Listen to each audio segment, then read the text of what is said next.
Hello everyone and welcome back to another video from Wake&Tech. In this video, I'm going to show you how to close your Cash App account. So let's get started right away. First of all, just open up the Cash App application and then you might be asked to log into your account using your PIN or your biometrics.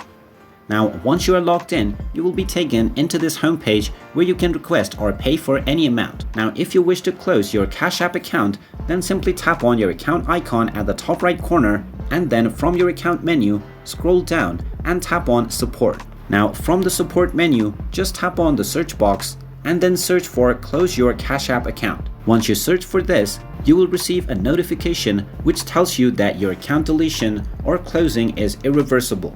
You can just go ahead and tap on the confirm button and then you might be asked to enter your PIN code or provide your biometrics to verify your identity. Once you do this, your account will be closed. And there you have it. That is how easy it is to close your Cash App account. If you find this video helpful, make sure you hit that like button and subscribe to our channel if you haven't done so already. Also ring that notification bell to never miss another update from us. Thank you for watching and I will see you again in the next video.